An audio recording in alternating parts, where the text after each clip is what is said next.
And we're back on the Don and Mike Show. Mike Morrison, National Sales Director for WS Display. The Don and Mike Show, always powered by SMT Expo. And Don Savela is with me now in the studios in Las Vegas. As you can see, now this is a little different from us.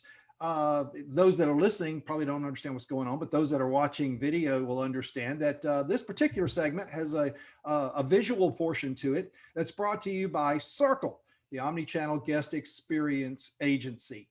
And what we're going to have today is the first of many of these special presentations about certain topics that are applicable in the industry now. And this one today for in-person and hybrid and so forth is going to be entitled Omnichannel versus Hybrid. So that being said, we've got our guest. As I mentioned, Don will be doing the leading of the question asking during this session to our two experts coming to us today from Circle. The first one is Dave DeVito. Now, Dave is the Senior Vice President of Strategic Development at Circle. And of course, no stranger to the Don and Mike Show is Sean Garrity, who was on the show last week introducing Circle to the Don and Mike Show listenership. He is the CEO of Circle. So at this time, I'm going to turn things over to my sidekick, Don Savela, to ask some questions of our guests. Hey, Mike, thanks a lot. And great to be here in our first of the series with the fine people over at Circle. We're going to be talking today with CEO of Circle, based in Las Vegas. That's Circle, the Omnichannel Guest Experience Agency. And we're going to also have Dave DeVito, their Senior Vice President, with us. Sean, welcome to today's show. Thank you. Great to be here with you guys.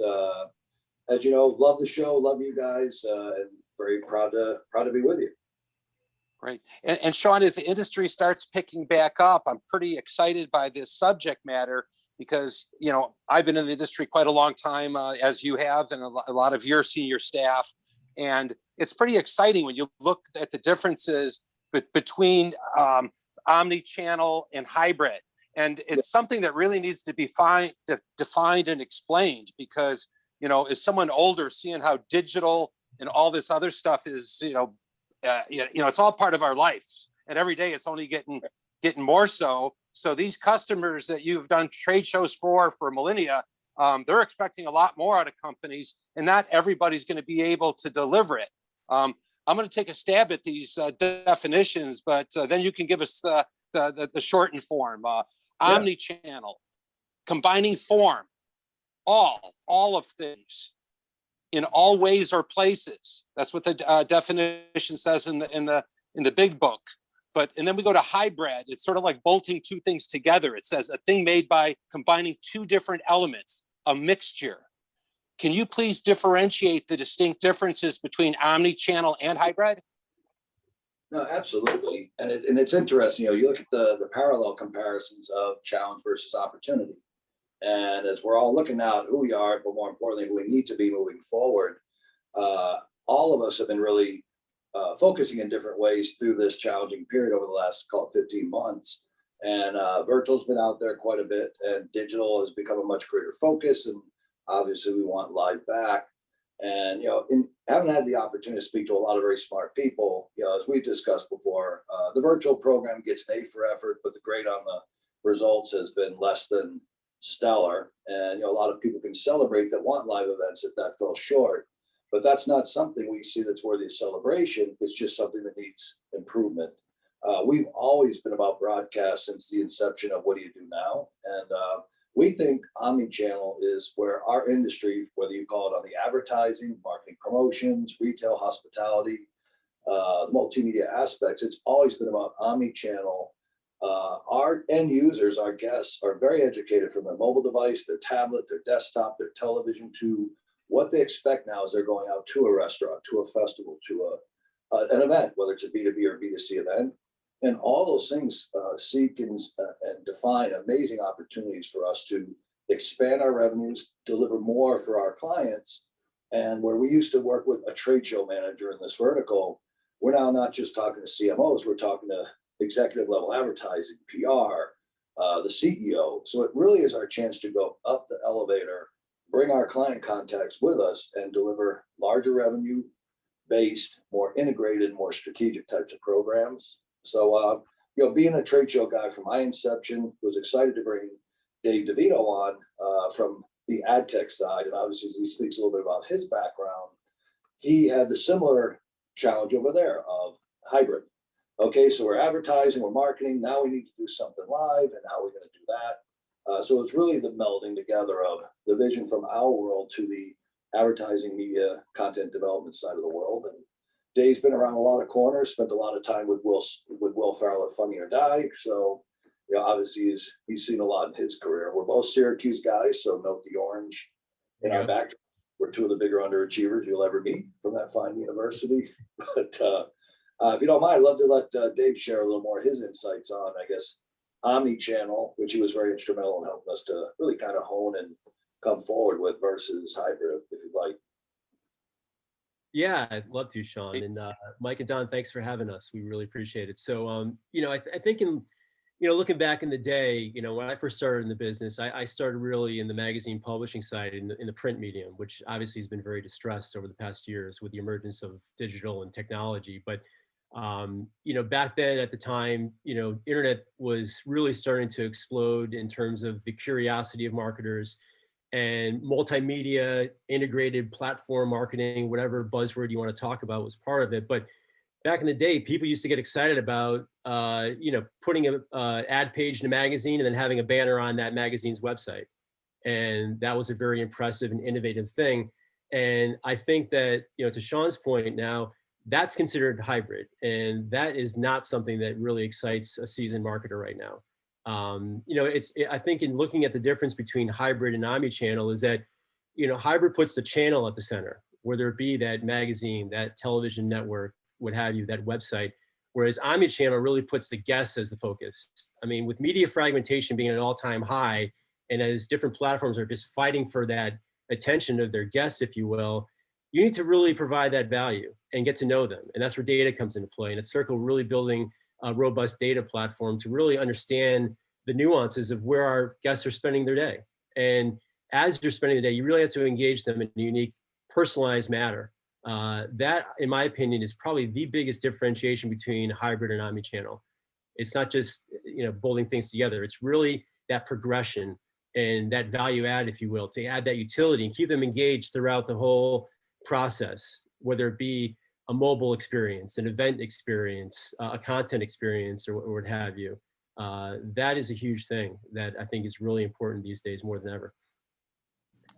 Dave, that clears a lot of it up for our listeners and viewers, we could say this time. And what's that drink named after that famous golf player? That's the hybrid. It's lemonade and iced tea. What's that called?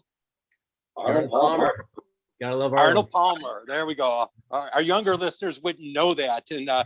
And Sean, I'm not sure if some of these questions are best for Dave or for yourself, but can you guys cite some current campaigns that are operating as omni-channel and those compared to those operating as hybrid? Yeah, I'll let Dave follow up on it as well. But we always joke about it, the Super Bowl. It's an amazing one. As we say, the Super Bowl is not the Super Bowl because the stadium's sold out. The Super Bowl is what it is because of what it is every day of the year leading up to this pinnacle event, with cameras, with a global audience, with digital, custom viewership, brands, guest experience activations, retail, the Grammys. You look at some of the things that now become really holistic across all the touch points with their guests. One of the programs that we're actually getting more and more involved with is the Super Bowl Gospel Celebration. It's been going on for 22 years. Traditionally, it's been aired on Black Entertainment Television. It's one of two sanctioned NFL events now. There used to be 55. There are now two, and they're one of those two.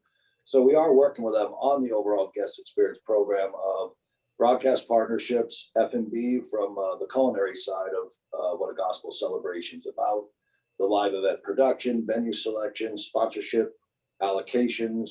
We have a great opportunity to work with them because they're one of the two official sponsor partners for the Super Bowl. All those NFL Super Bowl partners from a brand perspective are relationships. We'll be helping them to invite and to hopefully engage and activate around this program as well.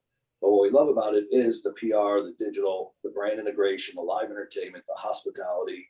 And what we're working on with them together is to really do a week over week progression in local markets, select markets leading up to that pinnacle event.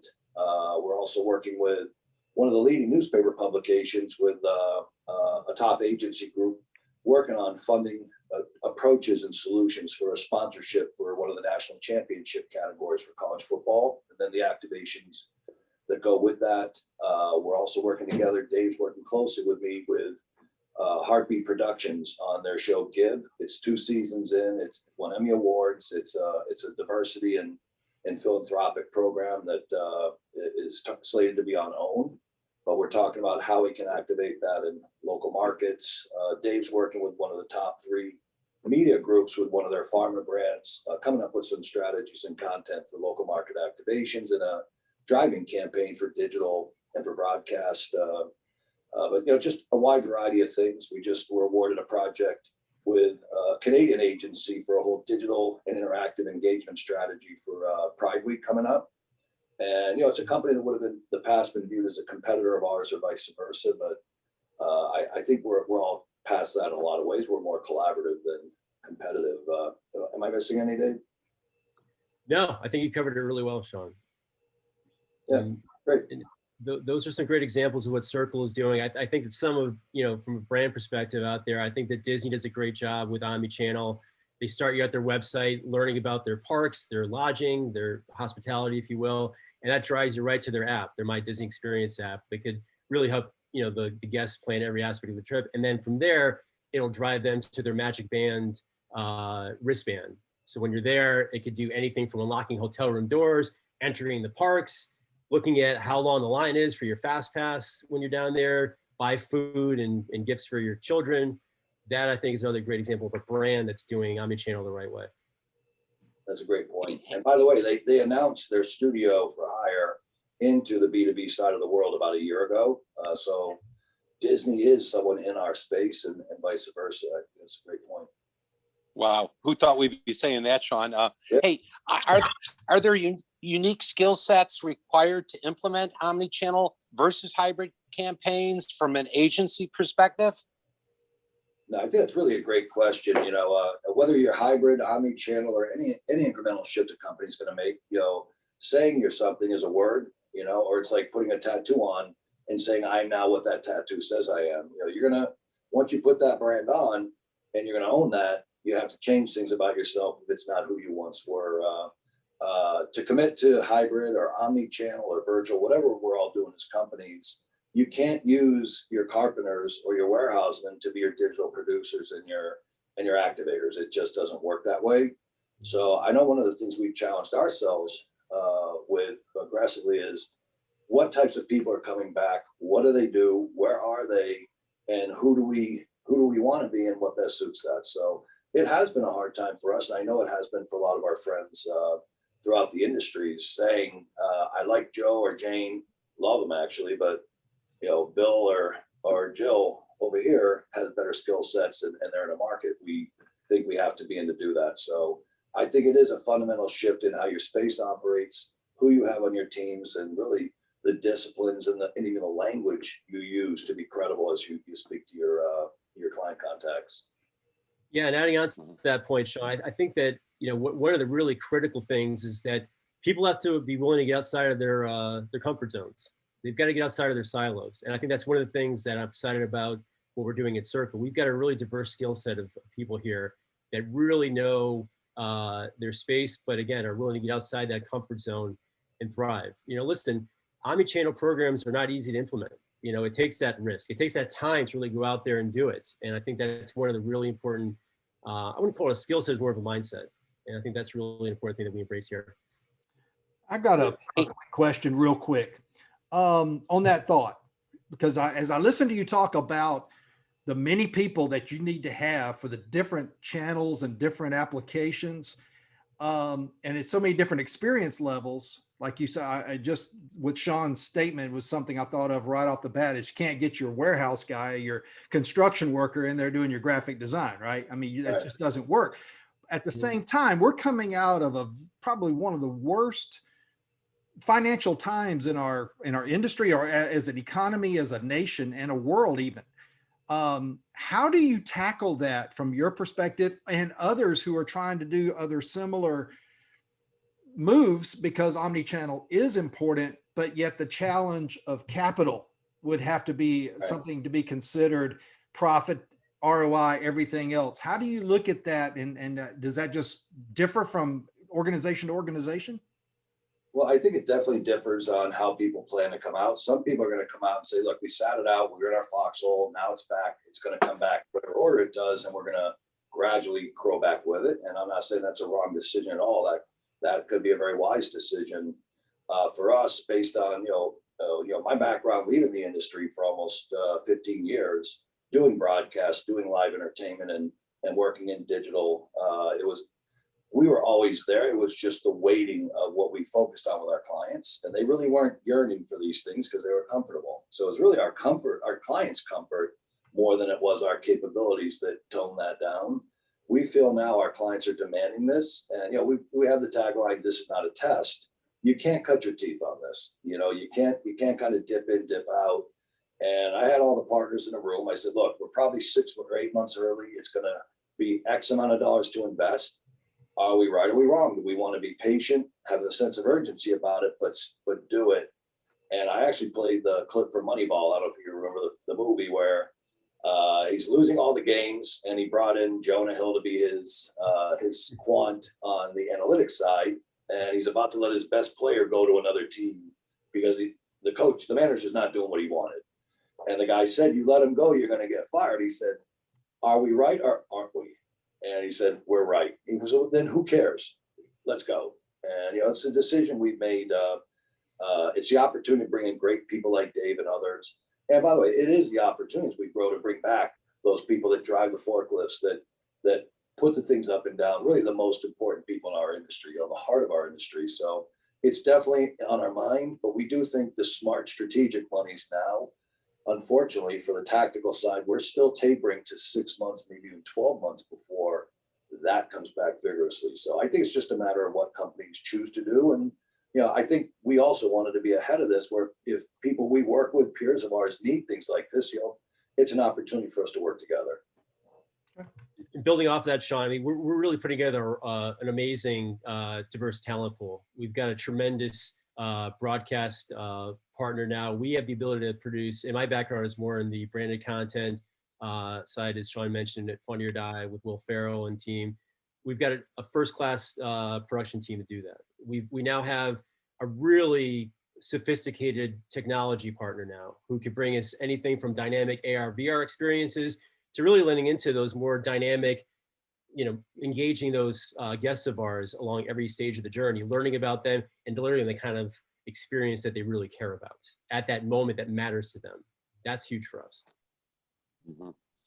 Hey guys, I don't know, Dave or Sean, for a timeline for our viewers and listeners, as clients are challenged to deliver more integrated multi-channel solutions by executive management, do you see the road as a smooth one to migrate clients towards omnichannel, or do you see it as a challenging path forward that will take time to migrate? And I know Sean already touched on that, but give us some kind of timeline, because this is for the bigger players in the world. It's not the 10 by 10s and the 10 by 20s, depending on the event. It's usually the bigger players that need these special skill sets and someone that can juggle a lot more balls in an expertise manner.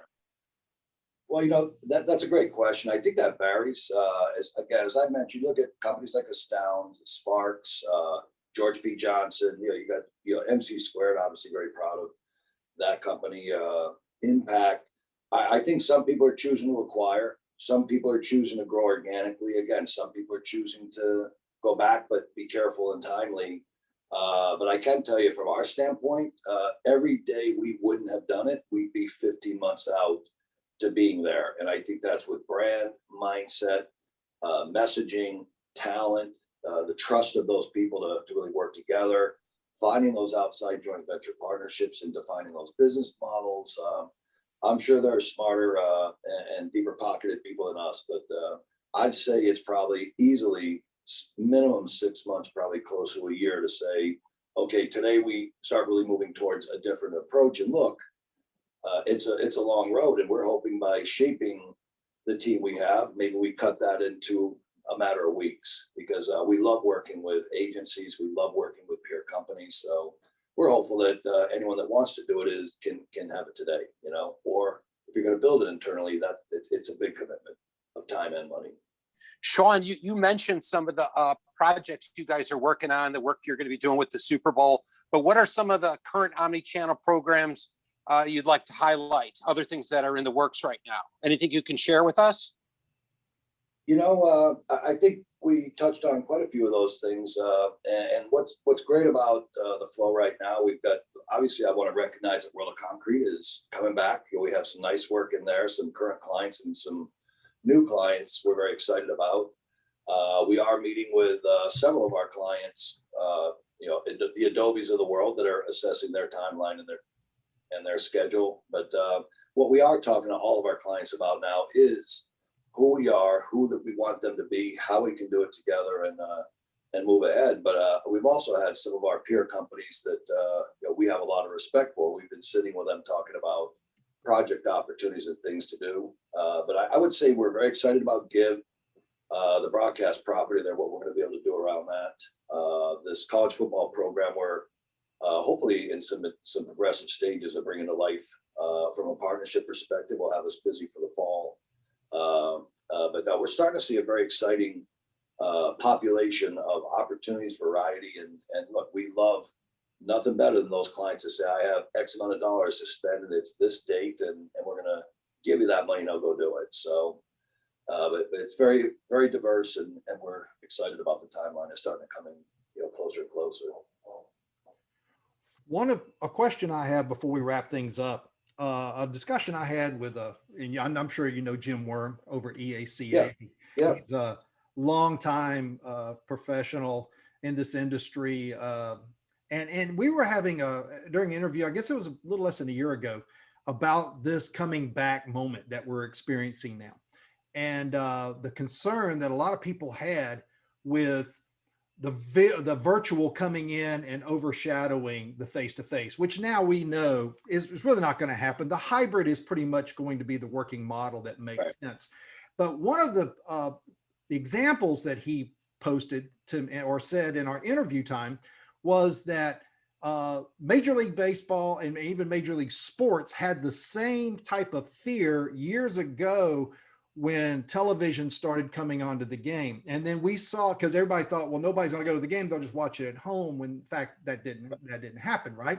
And I'm kind of wondering, and leading my question to this, as we go back to face-to-face, and we do introduce these omni-channel ways of especially broadcast, especially more video, more high tech into the virtual aspect of the event, that will be a component of event, at least for some time now. Well, I think we can all agree on that. Yeah.